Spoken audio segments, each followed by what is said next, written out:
sitting down with us today. So I'm Becky. So why did you originally sign up for the Eat Local Challenge? I've been eating from Holly Grove for about a year now, and I love getting a box for $25 of just random vegetables and having to make, meals out of them without wasting any. Yeah. And so I thought it'd be a lot of fun to incorporate the farmers markets and everything and eat local completely for the month. And was it a shift? Was it very different going No. from eating a lot of things out of the Holly Grove box to going entirely local? Entirely local. I guess the proteins were the hardest, although it is summer, so it was very easy just to boil shrimp in the morning to have on my lunch at work. I think that was definitely the hardest part, was making sure I brought a lunch to work every day. I work in the quarter about half a block from a Rouse's, but still, there's cucumbers and tomatoes right now and some other things, eggplant, but it's hard to just, eat a cucumber for Right. Yeah, so I definitely had to prepare every morning, and I'm not a morning person, so that was pretty hard. Right. So what sorts of things did you make this month? A lot of salads and a lot of stir fries, and I ate a lot more eggs than I usually do. So I'd bake a stir fry with squash and maybe some shrimp or catfish, and then put a fried egg on top. It was delicious. Fantastic. And did I hear that you are the Grand Recipe Contest winner? Yeah. Fantastic. What did you win for? I made an Old New Orleans rum drunken shrimp fajita, sort of. So Okay. It was sort of a stir fry with different kinds of squashes and shiitakes and onions. And then I marinated shrimp in Old New Orleans rum, the Cajun spice blend with a little bit of garlic and butter, and then fried it up with some cilantro. Delicious. Tasty. That sounds really good.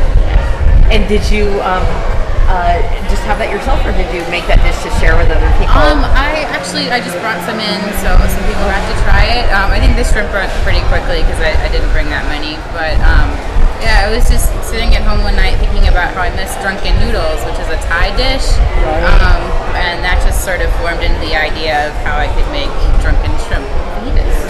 So I came up with it. And did you find that your eating and shopping habits changed a lot over the month? Definitely. Because I work so close to a grocery store, it used to be very easy to just go grab what I wanted to cook for dinner. And so I really had to think, I have to go to the market on Tuesday mornings because I work on Saturdays and sort of plan out what I wanted to eat for the week, which I thought was a lot of fun. I liked doing that. But it definitely had to, get everything done in one big shopping trip. Right. And what was the hardest about doing this? Well, definitely the having to make lunch, and then not being able to go out to eat at all. I ended up going out to eat twice. I tried Ancora, which is a pizza place. I went there too one night. And I went and had sushi, which was definitely not local. But I broke that about halfway through. I was like, you know what, I'm gonna go with my friends. So that was hard. Did doing the Eat Local Challenge, did it make you think more about our food chain and where food comes from or things like that? It does. I spend a lot of time thinking about it anyway. It's just about different foods and where they're sourced from. Just, it flows through my mind. But it definitely made me stop and think at the grocery store when I did go to Rouse's, and think of, what's coming from where. Is it locally sourced? Is it coming from New Zealand or just California? And how far did it have to travel, or how long did it have to travel just to get to the store? Right. Yeah. Were you surprised by some of the things that you couldn't find?